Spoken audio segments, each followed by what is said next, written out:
certain things you expect from a Prince of Persia game. It's what's built into the DNA. That's acrobatics, some romance, some daring do, some magic. You expect to be transported. The Prince of Persia stories always hark back to a kind of a Middle Eastern, Persian, mythological storytelling. Zoroastrianism, like the Persian religion, was certainly a core influence. The milieu of the Prince of Persia games is always, just the sense of what's exotic. What's Persia? It's sort of a cool word. There's Persian cats, there's Persian sweaters, I think. It really resonates with that feeling that you're inside like a legend or a fairy tale or a storybook of some kind, like you're inside Arabian Nights. Something about the game when you see it in action for the first time that you think, I really want to be in that world.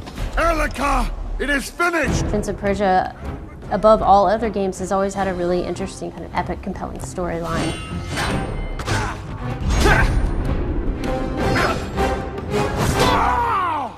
This storyline basically involves the prince having to clean up the world from a corruption that spread as a result of two gods battling. Ã³, the evil god of corruption, has spread over the entire world. Ã² enlists the prince's help to drive the corruption out of the entire world, thus finally re-imprisoning Ã² and, winning the game. It would be great if you could see corruption in the real world. If you were like, oh, black, oily, gelatinous blob, get away from me. You are no good for me. Maybe our country would be in a much different place if we had that. Prince of Persia takes that concept of the light and the dark, the good and the evil, and actually manifests it physically by taking the environments that you play in and covering them with sort of a dark, corrupt haze. There is no life in this world. Everything is gone. We really wanted you to feel that evil and that corruption in this world.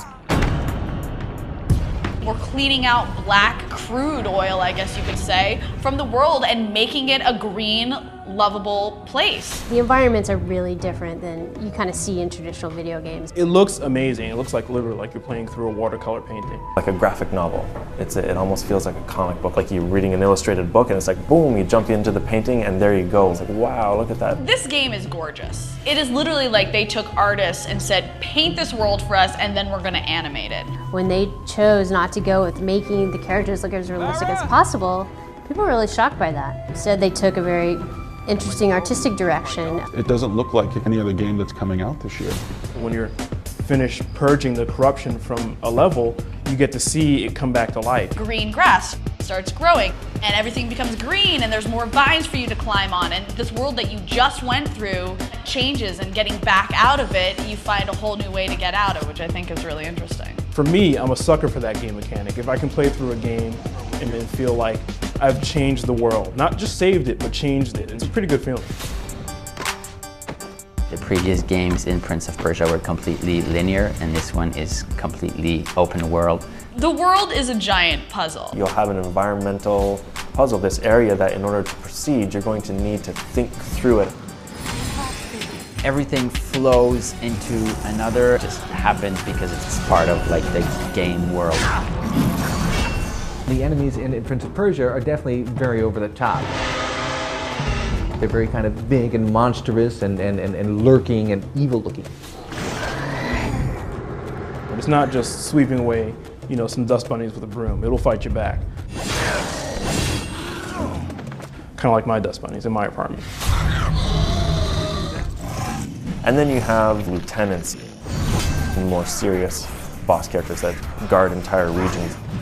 Why do they call it the Hunter? He was a prince who lived for the hunt. He sold his soul to Ã². They're not cardboard characters who are like, I am evil and I will twist my mustache. It's not that simple. Very early on the project, we were trying to decide, are we going to go with a fight system that's going to have 10 to 50 different enemies on screen at the same time that you're just hacking and slashing your way through, or are we going to focus more on this one-on-one type of system? The natural choice was to go in this one-on-one fight. We really wanted personality with these characters. Enough of this.